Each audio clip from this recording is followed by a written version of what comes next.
Today we're going to show you how to get rid of your skin tags and warts very quickly. Okay, now, many times it'll go away overnight or in a few days, or it may in certain circumstances take up to 2 weeks to fully get rid of them. But during this process, you're going to find a lessening of these skin tags the longer you do this. Now, getting rid of these skin tags are actually very easy to do, and it's a simple 2-ingredient remedy, okay? But more importantly is to understand why you have skin tags or warts in the first place. A skin tag or a wart is an indicator. It's your body's way of communicating that there's something else going on that you should pay attention to. So the purpose of this video is to really understand the why behind the symptom.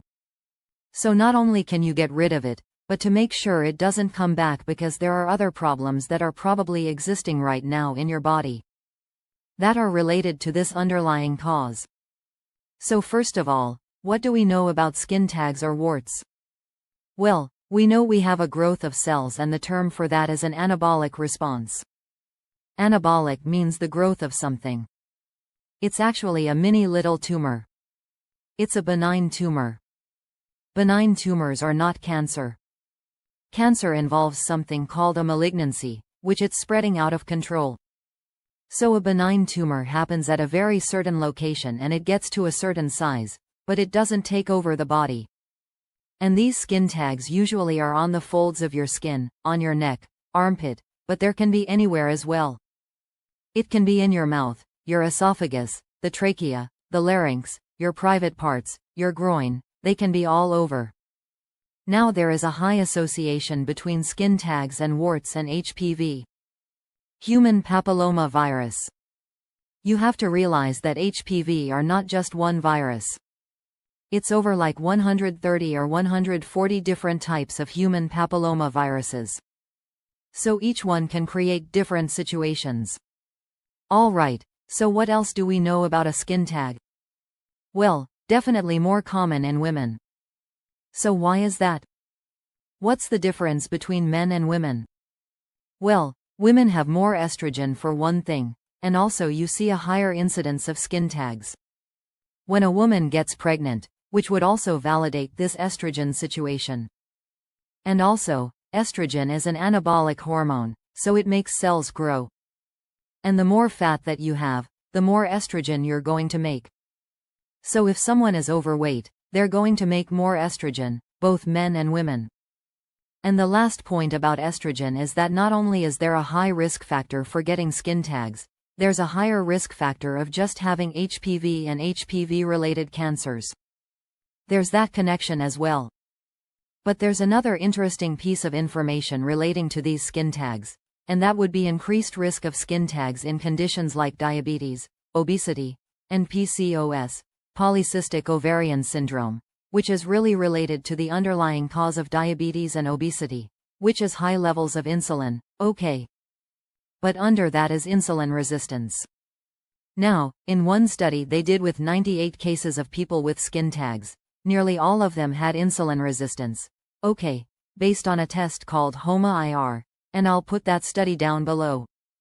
And so they found a very, very strong association between skin tags and insulin resistance, skin tags, and high triglycerides and skin tags and obesity, which basically high triglycerides and obesity are related to insulin resistance as well. Now another thing that's interesting about insulin resistance, where you have a situation where you have a lot of insulin in the body that's compensating for this insulin resistance in the cell.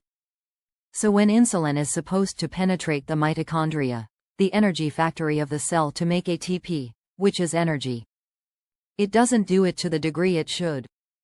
So then the body gets this feedback loop and it starts making a lot of insulin, but it's not connecting with the mitochondria. And when you don't have enough insulin connecting with the mitochondria, you get lower numbers of mitochondria, you get dysfunctional mitochondria, which is at the heart of both cancer and benign tumors, which are skin tags. So I believe that's the biggest mechanism of why people get skin tags. Okay, it has to do with what's going on at the mitochondrial level. So I'm going to get to the remedy next, but I just want to emphasize the importance of understanding the mechanism behind skin tags and what you need to do about it. You need to fix insulin resistance, okay.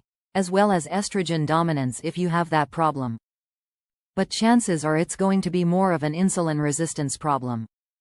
And the solution for that is definitely getting on the healthy version of the ketogenic diet as well as intermittent fasting to make sure that after you get rid of these skin tags, they don't come back. Alright, now let's talk about the remedy. It's really simple. You're just going to be using two things: iodine in garlic. What's interesting about iodine is not only can it inhibit HPV, but it also can help regulate estrogen. And I'm going to recommend a type of iodine that you can get at the pharmacy drugstore. It's called povidone iodine. It's less toxic and it's very soluble. Okay. And they use it even to treat burns. So you're going to use that. You're just going to use a few drops. You're going to get a little container, a little dish. Put 2 drops of this iodine in it, okay, each day. And then you're going to take some fresh garlic and crush a little bit of it to get a couple drops. Okay, so we're going to mix a couple drops of garlic with the iodine together. Okay, you're going to mix it up. And then you're going to take a little cotton swab, put it directly on the skin tag or wart, and put a band-aid or tape over it, okay? And you're going to apply that same mixture just twice a day. Now I'm going to recommend that you keep it in the refrigerator just to keep the garlic really fresh. You don't have to worry about the iodine, but the garlic needs to stay fresh and potent because there's a certain vital nutrient called allicin in the garlic that is doing all the magic. And so it's very anti-cancer, it's antiviral, it does a lot. Now you're going to notice after even a day of using this that there's a significant shrinkage of the skin intake, if not completely gone. It really depends on how bad you have insulin resistance. Okay, it could take up to 2 weeks, but you will see a lessening of the skin intake over time.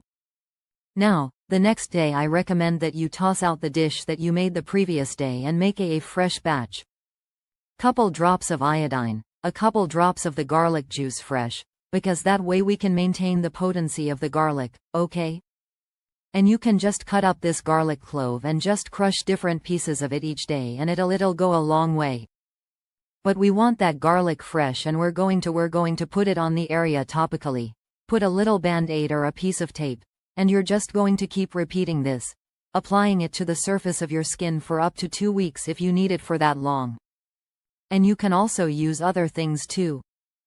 Other things will work like zinc oxide. Apple cider vinegar might work.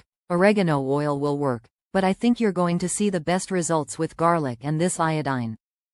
Now, a war is also caused by a human papillomavirus, and you may need to shift to a slightly different remedy if needed. Maybe not, but let's say the first remedy doesn't work or you don't see any change within 1 week. Then shift to this other remedy, which is either one of 2 things. You can use salicylic acid, you can get it from the drugstore in little patches, or just crush an aspirin up and put some of this aspirin topically within some water with a band-aid or a tape and apply that. That will tend to work. Or there's an ancient plant you can get as a remedy and it's called celandine. Okay, I mean, if you had it fresh, that would be the ideal situation because you just take one of the stems and you'll notice that there's this oozing fluid out of the stem. You would put that topically. It's very potent to viruses and you put just a little drop on that, put a band-aid and or tape. But the most important thing about this video and the emphasis is to correct the underlying reason why you have these in the first place. And I highly recommend you get started on this right now while it's fresh in your mind.